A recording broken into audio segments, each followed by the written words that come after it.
Goeienaand, baie welkom by Fokus op die eerste Woensdag van Desember. Die jaar snel nou vinnig ten einde, né? Ek is Lenet Fransis Peuren. Van die jaar se 16 dae van aktivisme vir geen geweld teen vroue en kinders loop Saterdag ten einde. Boonop was dit verlede week Donderdag, wêreld VIGS-dag. Fokus het onlangs na die Oos-Kaap gereis om te gaan kyk hoe die mees afgeleë gemeenskappe hierdie kwessies hanteer. Regisseur Hazel Friedman het, wat genoem word, die Laaste Myl gemeenskappe besoek en gesien hoe hulle ten spyte van 'n gebrek aan basiese fasiliteite hulle self bemagtig. Sowat 15 km oos van Mthatha in die Oos-Kaap is die afdraai na Koffiebaai.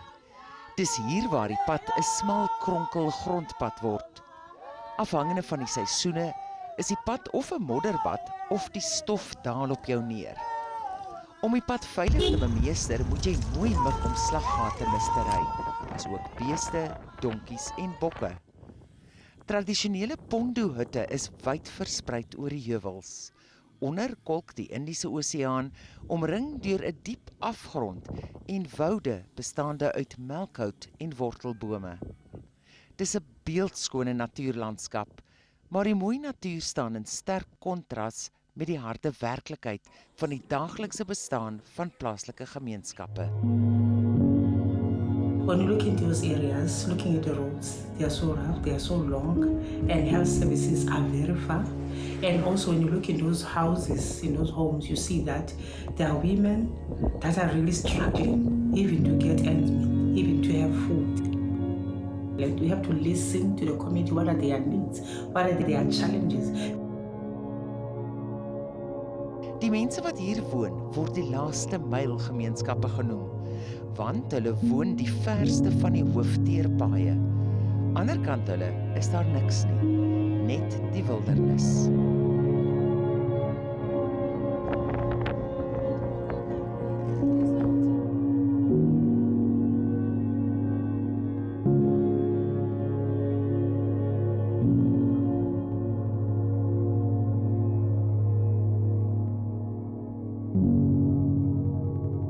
Uitgestrek oor 'n bergagtige gebied van 30 vierkante meter lê die Mankosi omgewing. Dis deel van die OR distrik en val onder die Nyandeni plaaslike munisipaliteit. In die apartheidsjare was dit deel van die Transkei. Tot vandag toe is daar geen teken van ontwikkeling nie. Die gebied het agtergebly en word gekenmerk deur armoede. Daar is ook duidelike tekens van verwaarlosing.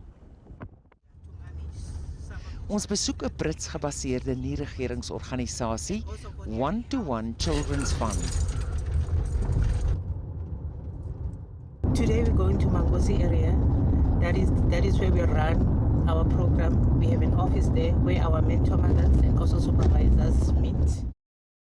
Hulle werk reeds vir meer as 15 jaar in Afrika en fokus hoofsaaklik op HIV-VIGS-onderrig, sowel as die fasilitering van behandeling ook in die res van Suider-Afrika. So the area that we're going in right now, Mankosi, the chief of the area is Chief Sitao. And his wife is also very involved in the community development projects. In 2016 het die organisasie 'n kantoor in Mankosi geopen. Hier is 'n projek genaamd Enable, oftewel bemagtig, ontwikkel om plaaslike vroue op te lei as mentormoeders wat kinder- en vroue se gesondheidskwessies op grondvlak aanpak. The position is in the deep rural areas. This is where we're working, just ensuring that women and children and men now are getting the enough help that they need. We are bridging the gap that has always been there. On a daily basis, they wake up, they do house to house, just to make sure that in each family, they have all their health needs. Also identifying early pregnancies, which is one of the key things, so that they can be able to refer those mothers into the clinic. Die mentormoeders kom uit op plekke waar min organisasies, indien enige, sal gaan. Hulle help 36 van die armste en mees afgesonderde gebiede, wat nie toegang het tot basiese fasiliteite nie, waar 24% van die ma's HIV positief is. I'll make sure all these households I go through, if no child support grant, I must do something about that. If no birth certificate or IDs, I must do something about that. If it's clinical, I write a referral immediately to go to the clinic and I report community nurse, I have this case. Then communities come and visit that house. I'm interested to assist other people and community. Every challenges, I like to support and assist any problems of communities. Because of one-to-one and because of my work, I'm saving their lives.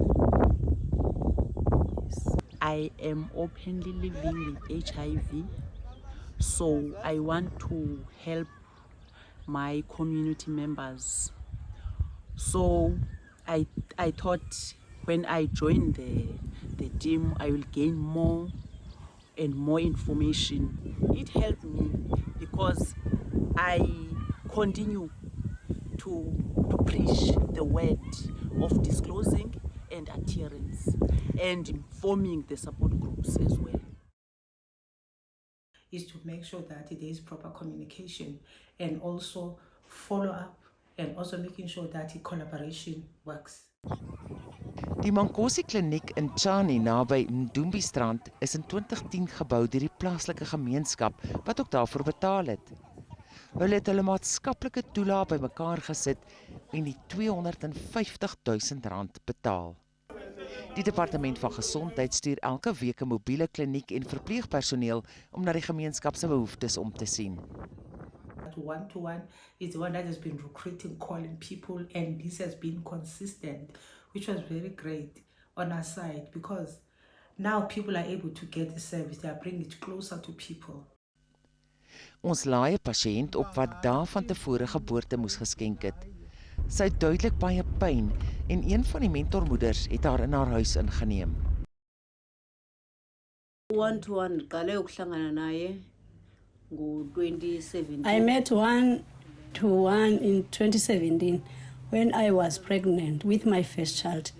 At the time, I was very ill, so one-to-one took me to the Tulele Clinic, to Nelson Mandela Hospital and Kanzibe Clinic because of my complications. But it was able to give birth. My 4-year-old child now is healthy. One-to-one is still helping me. Mentormoeders van one-to-one reël ook vervoer na klinieke. Daar is geen ambulanse wat pasiënte kan kom haal nie. Now imagine someone with no car who's got a chair to carry a child walking that distance. It's a very huge challenge. Even though there is public transport, those parking that are there, if it goes in the morning, it's going to come in the evening. So if someone has an emergency, he has to hire the parking and it's more than 1,000 rand. We want to go to the point of making sure that if there's transport need, we do organize transport so that people can be able not to struggle, but to be able to go where they're supposed to go to get the treatment.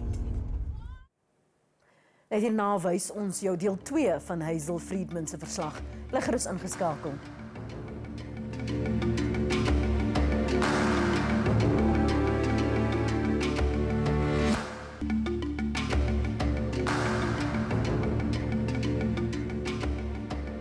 Welkom terug by Fokus.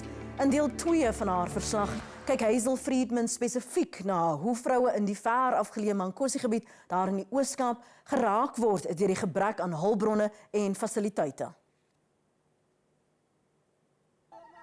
Vroue dra die swaarste las wat betref onderontwikkeling in landelike gebiede.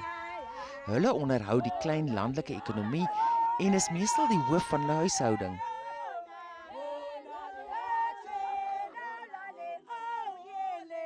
When you go into these houses, you see that it's mostly elderly women that are taking quite a number of children. And in other houses, you see that is young children that are taking care of their own siblings because their parents have passed on. In 'n omgewing met 'n werkloosheidssyfer van 90% maak huishoudings hoofsaaklik staat op maatskaplike toelaag. Most men in the rural areas are unemployed, are sitting at homes. They can't provide for their families. So we go to the communities, we do awarenesses and workshops how, I mean, what is it that they can do to live a better lives with their spouses or families. Die uitdagings van hierdie afgesonderde landelike gemeenskappe is vererger deur COVID-19, nie net wat betref HIV VIGS nie, maar ook wat betref tienerswangerskappe en geslagsgeweld.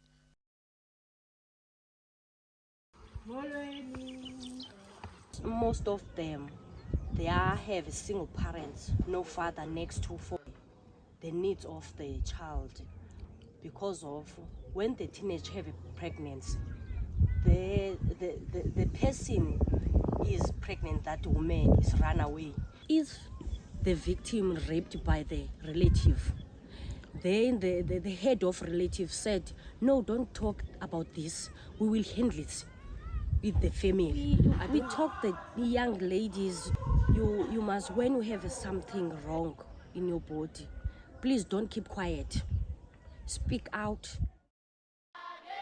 Die VN-liggaam UNAIDS se wêreldverslag van 2022 getiteld In Danger, oftewel in gevaar, wys die krisisse uit wat die wêreld beleef het tydens die COVID-19 pandemie en die vernietigende impak daarvan op mense met HIV. Volgens nuwe inligting het die hulpbronne en toegang tot behandeling gekrimp. Dit kelder die wêreldwye teiken om HIV VIGS teen 2030 uit te roei. South Africa has one of the biggest treatment programs, right? And there's just a very big struggle in keeping people on treatment. 'n Verslag oor die situasie in die Oos-Kaap is bekend gestel. Dit is saamgestel deur Richitse, 'n gemeenskapsgedrewe moniteringstelsel, saam met die Treatment Action Campaign en ander organisasies wat mense met HIV verteenwoordig. These organizations came together to form Richitse, and we monitor over 400 clinics and community healthcare centers across 29 districts in 8 provinces in South Africa, with about 50 facilities being in Eastern Cape. Die Richitse verslag erken verbeterings in die bewusmaking van HIV in die provinsie, maar gemeenskappe steeds ly onder die provinsie se onderbemande, oorlaaide gesondheidsdepartement met min hulpbronne. With our clinics being in crisis and them being the primary healthcare center that people use, we need to ensure that our clinics are operating right. Byvoorbeeld die Mankosi kliniek staan meestal leeg. Dis verwaarloos en daar's geen water nie. That's one of the biggest challenges that really government needs to really pay attention on. Because when you look into these areas, most of them, they just don't have water.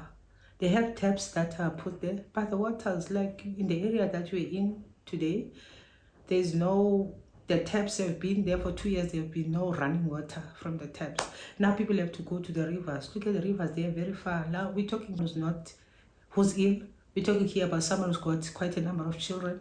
And we're also talking about someone who doesn't even have a transport to go fetch that water. We need to fix our clinics first. We need to make sure that the HIV and TB services that we are providing are actually in line with what we need. Siya eclinic ndoyithatha. Ndahamba ke ndabuya ndahlala. I was taking my treatment, but it was becoming too difficult to get it. And I couldn't walk to the clinic. I couldn't eat, but one-to-one helped me to continue taking the treatment. My 1-month-old baby and I are now both doing well. Knowledge about the health itself is a big struggle because they don't understand what to do next. So now knowing that on a daily basis, we ensuring that each and every household is able to get the knowledge that they need to have through education and awareness about health services, even about their own lives. Die Oos-Kaapse Departement van Gesondheid het nie gereageer op Fokus se versoeke vir reaksie nie. Tog is hierdie arm gebied ryk aan deursettingsvermoë en hoop. People are taking their own initiative into making sure that they start their own communal gardens, which is one of the greater things, because in there they're able to support each other.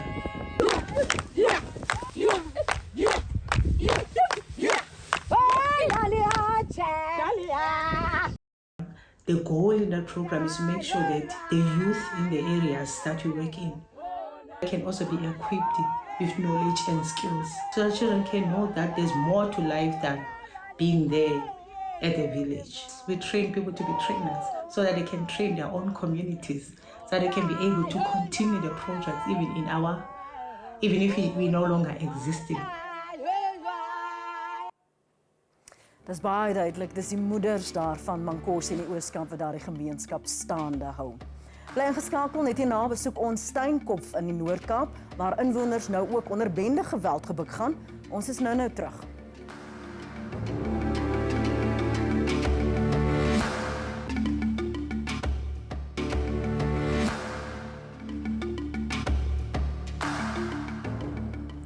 Inwoners van Steenkop naby Springbok in die Noord-Kaap is erg bekommerd oor toenemende bendebedrywighede in die gebied. Dis meestal jong seuns wat paniek saai met pangas en skerp voorwerpe. Boonop sukkel die gebied met 'n onderbemande polisiekantoor wat 'n radius van omliggende dorpe buite Steenkop moet bedien. Regisseur Keith Seister het die verslag gestuur. Steenkop is oor die algemeen 'n relatiewe stil dorpie, maar in die jongste tyd word die dorpie deur allerlei soort van bende geweld getuister. En boonop sukkel die gemeenskap met 'n polisiestasie wat te min polisiebeamptes het om die situasie te polisieer. Engela Farmer is een so bekommerde inwoner. Sy sê daar word baie traag aan hul pleidooi gehoor gegee. Die onderbemande polisiestasie het die gemeenskap genoop om hul eie patrollies op die been te bring, maar hulle kan nie die wet toepas nie, sê Engela. Keith, dis al baie lank wat ons op die probleem sit. Die top 5 waarin ek behoort, was voorheen lede van GPF en Women Against Crime. En ons kom al van daar wat ons praat en briewe skryf en goed. Die probleem by ons Steenkop polisiestasie is 2 lede per skof en ons het die voertuie nie. Nou so sê 'n maand of 2 gelede het Community in Blue begin in Steenkop. Maar wat kan die Community in Blue, ons die polisiemanne, hulle is wel die ore en die oë van die polisie en van die gemeenskap. Maar ek meen hulle kan nie die wet toepas nie. Hulle kan tussen die gemeenskap beweeg en waarneem, maar hulle kan nie optree nie. Nou wat gebeur, want soos die buiteplekke van Steenkop, soos Rooiwal, Jolster, hulle val ook onder Steenkopstasie. So wat gebeur as daar 'n probleem is, 'n groot probleem, byvoorbeeld in Jolster, dan moet die polisie daarna toe gaan met die polisiebakkie en hierdie kant wat gebeur. Al loop die Community in Bloed in die gemeenskap rond, hulle kan niks doen nie. Een persoon in die GDS, hier mag nie een persoon na polisieman na klagte toe gaan, dit moet meer as een persoon wees. So is dit met 'n geweldige probleem. Ons het die probleem aangespreek top 5 met die clusterkommander, met die Andrews, kolonel Andrews van Springbok. Hy is by oomblik eens lekker saam met ons, omdat ons nie antwoord kry nie, dan gaan jy mos maar verder. Ons het seker 14 e-mails gestuur tot by die president se kantoor. Jy kry net nie reaksie nie. Ons het gevra vir hulp, soos K9 en die rooi badges wat Steenkop toe kom. Dis goed en wel, maar jy kan nie Steenkop toe kom op 'n Saterdag namiddag en teruggaan nie, want die kwaad is nie daai tyd nie. Dis in die nag wat die kwaad gebeur. Die hartseerste van die hele storie is dat dit kinders is wat nou ek weet nie, dit lê vir my dis nou 'n trend om 'n gangster te wees. Maar die hartseer is hulle loop met gevaarlike wapens rond. Vryskut radiojoernalis Wassie Sandra Sygran was een van die slagoffers van bendes wat die strate van Steenkop oorneem en paniek saai. During the attack, I was told, do I know who they are, what they can do to me and what they could do to my family, actually, if I continue doing stories about them. And for me, that's something that really scared me and frightened me. But at the end of the day, I'm a news reporter for Radio NFM, and I have to do stories about such so that I can promote that awareness within our community. What kind of story were you telling about these guys? So the story that we did on Radio NFM, we've been talking about it for a couple of months now. I did a story where I did an interview with a former gangster, actually, about these boys that think they're actually ruling the streets of Steenkop. And the thing is, we promoted that our community needs to be more aware, have more awareness about what's going on, and the police have to step in and actually start changing it, because the police service within Steenkop is one of the major issues that the people are having currently. And these boys are literally running the streets. David Kloete is 'n veeboer in die gebied. Al kommer is 'n kwaai toename in veediefstal en ook 'n toeloop van dwelms onder veewagters. Die feit dat daar min polisiebeamptes op die dorp is, laat toe dat veediewe wegkom. Die probleem is, daar is 'n geweldige toeloop van dwelms op die buitement tussen die boere, tussen die werkers, sal ek nou maar som die ons vir die vee oppas. En as gebrek, omdat daar so min polisie is, En as jy die saak gaan aanmeld, daar is 'n veediefstal eenheid, maar dit is een kantoor en hy beman die hele streek, die hele nie Noord-Kaap, die hele streek. So, maar jy moet eers by die stasie aanmeld hier en dan gaan jy vorentoe Kaap. Nou dit vat baie lank om die ding uitkom vir die polisie om daar te kom. Die paai is baie sleg. Hier is nie manne nie. Genoeg mense nie. So dit is moeilik. Kan ek net vir u noem? Is net een voertuig in die stasie hierso. Nou net so kort. Ek is deel van die gemeenskap in blou. Swaarlik. En omdat daar net een voertuig is, word die polisie soms uitgeroep na die buitemin toe, na die plase toe. En hulle moet soms die ander stasies soos Hengries en daai plekke ook doen. En dan gaan daar baie tyd verlore. Juist as gevolg van die te min mannekrag. Die voertuig is 'n probleem. Het ons al aangespreek met die hoofde, polisie se hoofde, met die premier, met die generaal. Ons het selfs 'n brief geskryf tot by die president en die adjunct. Nou hulle sê vir ons, ja, hulle is bewus van die probleme en hulle werk daaraan. Maar nou werk hulle net daaraan. Maar op die grond word daar niks gebeur hier. Die provinsiale kommissaris van die polisie in die Noord-Kaap, luitenant-generaal Kaliso Otola en die SABC bestuur is bewus van die tekort van mannekrag by sekere stasies in die provinsie. Steenkof polisiestasie lewer 'n 24-uur diens aan die gemeenskap. Die toekenning van lede by stasies met kritieke tekort aan mannekrag sal geprioritiseer word. Ten opsigte van die klagtes van gemeenskaplede kan hulle die distrikbevelvoerder, brigadier Andrews, kontak op 082 495 5246 of die Steenkof polisiestasie bevelvoerder om probleme te bespreek. Dit moet ook genoem word dat daar verskeie interaksie was tussen brigadier Andrews en die besorgde gemeenskaplede. Dis ongelukkig al vir vanaand. Onthou, indien jy die uitsending gaan misloop of dit nou weens beerdkrag is, maak nie saak nie, Fokus is steeds op YouTube beskikbaar. Ons groet dus tot volgende Woensdag aand om 7. Tot dan. Totsiens.